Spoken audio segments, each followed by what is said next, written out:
This is things I wish I could say in Sunday school. I want to share some thoughts and ideas that are different than what we usually hear. My goal is to be really honest rather than inherently faith-promoting. I hope these ideas may spark some interesting discussions with your friends, families, or classes. Please enjoy.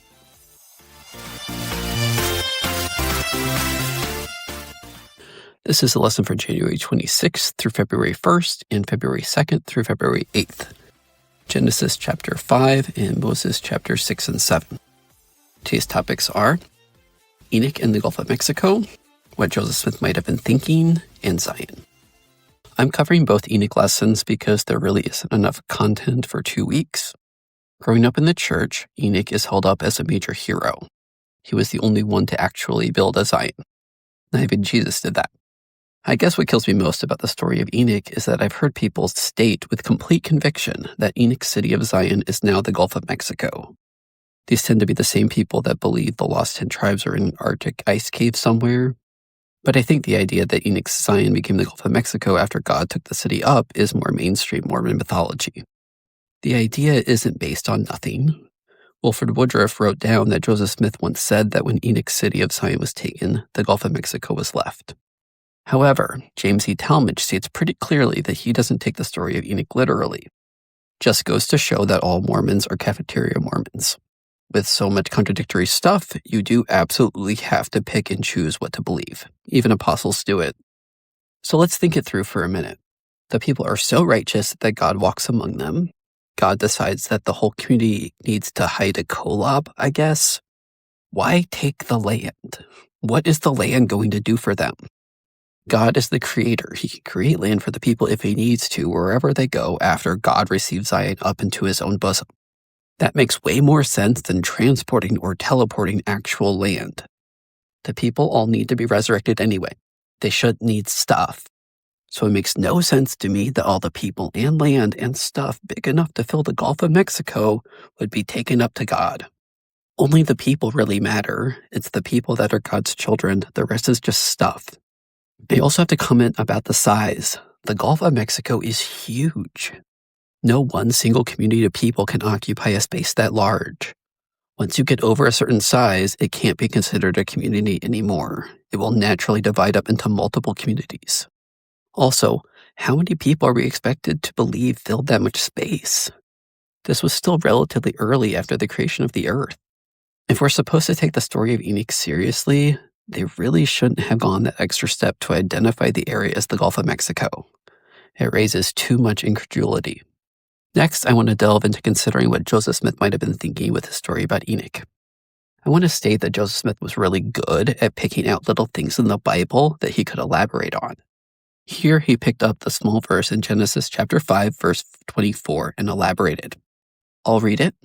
And Enoch walked with God, and he was not, for God took him. That's all the verse actually says. It's pretty clever because when you read Joseph Smith's story of Enoch, it fits with this intriguing, minute mention in the Bible. He did a lot with the tribe of Joseph too. Genesis chapter 49, verse 22, in Jacob's blessing to his posterity, he says, Joseph is a fruitful bough, even a fruitful bough by a well, whose branches run over the wall. Joseph Smith used this verse that could mean anything, and he made it mean a lot when the Book of Mormon is an account of the people of the tribe of Joseph leaving Jerusalem and going to the Americas. He did the same thing with the stick of Joseph reference in Ezekiel chapter 37, verse 16. I want to give credit where credit is due. Joseph Smith was good at picking up on this intriguing, unclear stuff in the Bible and then claiming he alone has the answers. He also did this with baptisms for the dead and spirit prison and more. Enoch is primarily the story of Zion. I think the bare bones of the Enoch story is transcendentalism. The beginnings of transcendental philosophies were circulating in the northeastern United States in the 1820s and 1830s. The Shakers were also practicing communal living during Joseph Smith's early life, and he would have been familiar with them. Joseph Smith didn't originate these utopian ideas, just put his own spin on it with Zion.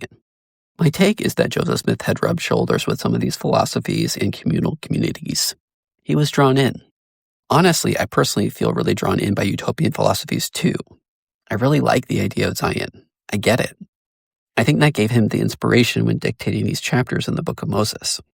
I also think that Zion was a very smart thing to start preaching in the early days of the church. It's inspiring and audacious. It's universally appealing, and yet I imagine it felt possibly attainable. Zion gets people hooked. Joseph Smith did a fairly feeble attempt at communal living too with his United Order law of consecration.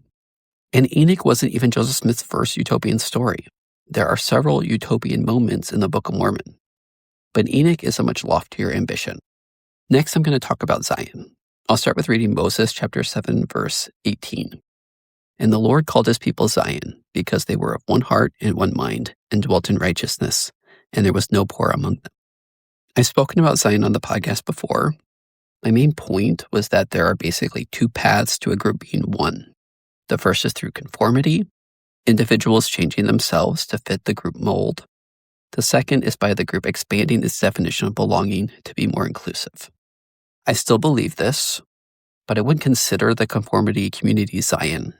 This is what cults do and fascists.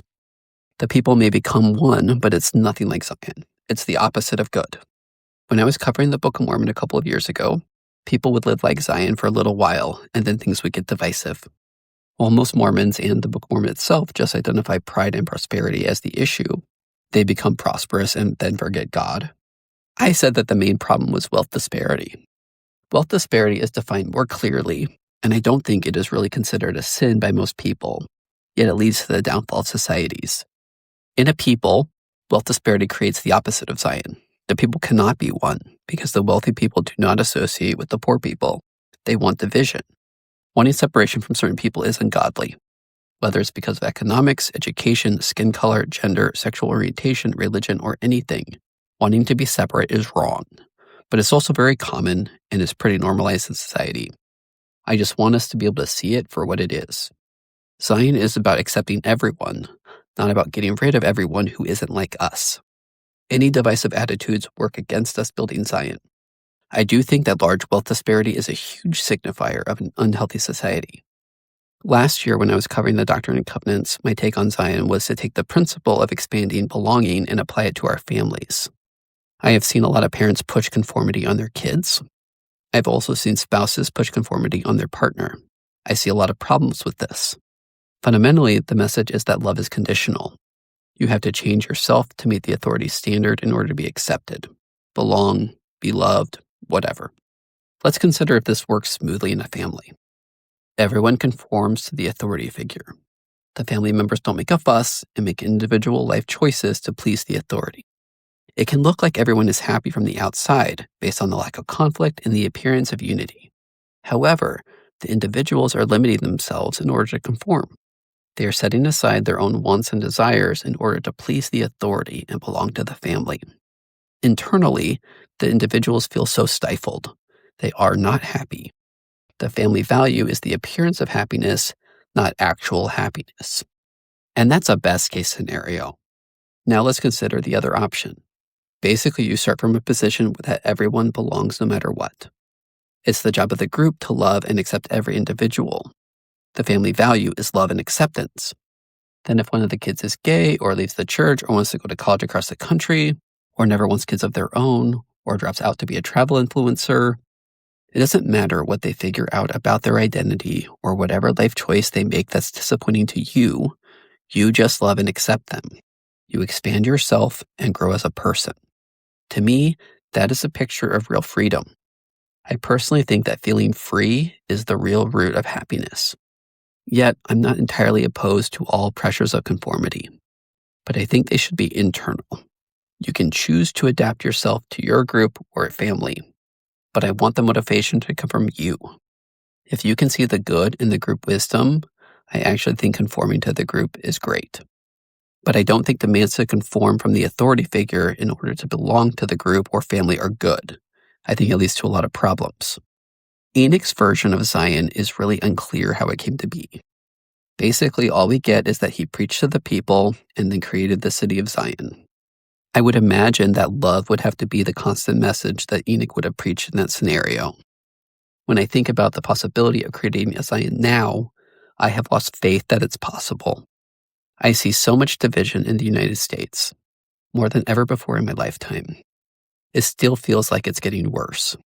Things where all people should be unanimous, they are not. I still have hope that things will get better, but that hope is being put to the test. I also have come to the conclusion that with any group of significant size, divisions will arise. This can be for the simple reason that our life experiences are all so varied. I say things differently from my wife a lot of the time just because she's had to go through life as a woman in a patriarchal society. I experienced it as a man. It's very different. Our families of origin were pretty different in spite of both of us being raised in the Church of Jesus Christ of Latter-day Saints. It informs a lot of our current perspectives. So I guess when I think about Zion now, I think the best that might be possible is that a group might be unified by a philosophy of love and belonging. There will still be disagreements because we all have different perspectives and wants. And that's okay because we can disagree and maintain mutual respect and love for our fellow human beings. I also think that Zion cannot have a single leader because that's a cult and power will corrupt the leader or subsequent leaders and it will inevitably fail. Anyway, these are some of my thoughts about Zion right now. It's complicated and evolving, and I feel a little sad that I don't have much faith in the idea of Zion like I used to, but I always want to be honest with what I really think. That's it for this week. Thanks for listening. Please share with family and friends. Until next time.